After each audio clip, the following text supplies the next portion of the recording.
They seem normal. Your neighbor, your co-worker. But inside their brain, something dark is wiring itself. Something terrifying.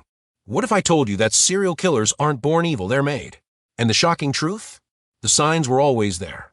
Everyone missed them, including you, probably. So today we're dissecting the exact psychological formation of a serial killer. 1. Childhood blueprint. It starts here. In the home, serial killers rarely emerge from healthy families. Instead, they're forged in abandonment, abuse, and detachment. Their developing brain, particularly the limbic system, experiences profound emotional neglect. Studies show a pattern: absent or abusive parents. No secure attachment. No safe person to turn to. This isn't just sad, it's neurologically devastating. The child's amygdala becomes hyperactive, constantly scanning for threat. Meanwhile, their prefrontal cortex, the part that controls impulse and morality, develops weakly. Think about it. A child needs attunement. They need someone to see them, validate them, love them unconditionally. When that doesn't happen, the brain adapts. It learns that people are objects. That love is conditional. That pain is normal. This becomes their psychological foundation. 2. Development and warning signs. Between ages 6 to 12, the red flags multiply. The MacDonald Triad emerges: bedwetting, fire setting, animal cruelty. But here's what's hidden. These aren't random. They're experiments. The child is testing power, testing consequence, testing what happens when they hurt something that can't fight back. Socially, they're learning to mask. They smile when expected. They lie effortlessly. They charm adults. But behind closed doors, escalation. Fantasies become more violent. Empathy doesn't develop. It's replaced by fascination with suffering. Their peers sense something's off. That kid is creepy. They don't know why. They just know. Meanwhile, the developing brain is essentially rewiring itself.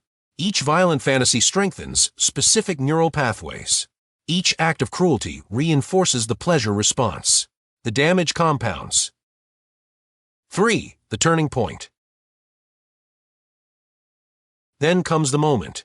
The trigger. Maybe it's a rejection, a humiliation, a loss of control.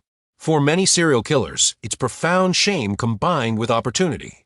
Their cognitive distortions have grown so severe that reality bends. They tell themselves, "She deserved it. Society is cruel, so I'm just honest. I'm just different, not evil."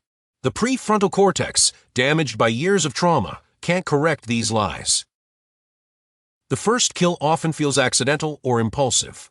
But that's when everything changes. That's when the addictive cycle begins. The rush of power, the dopamine flood, the absolute control they never had as a powerless child. 4. Justification and transformation. After the first kill, something sinister happens. Their brain reorganizes itself. What was unthinkable becomes normalized through a process called moral disengagement. They don't see victims. They see objects. The empathy circuits in their brain, already damaged, essentially shut down. Neurotransmitter imbalances accelerate this. Low serotonin, dopamine dysregulation. Their brain is now neurologically dependent on the fantasy and the kill. Each murder reinforces the pattern. The prefrontal cortex weakens further with each transgression. The amygdala screams louder. They're no longer struggling with the impulse. They're surrendering to it completely. 5. Current reality. The established serial killer lives in a fractured state. 2 identities. The mask they wear publicly. The monster they feed privately. Their brain operates in compartments, a dissociative protection mechanism. They're compelled to continue. Not because they want to, but because their brain chemistry demands it. The killings escalate. The fantasies become more elaborate. The intervals between murders shrink. Conclusion. Here's what matters. Serial killers aren't supernatural. They're not born evil. They're created through trauma, neurobiological vulnerability, and environmental opportunity. Understanding this doesn't excuse them, it prevents them. The question isn't, are they monsters? It's, why did we miss the warning signs? If you love understanding why people think and behave the way they do, hit subscribe now. Because on Tiny but Wise, we don't just observe behavior, we decode their minds.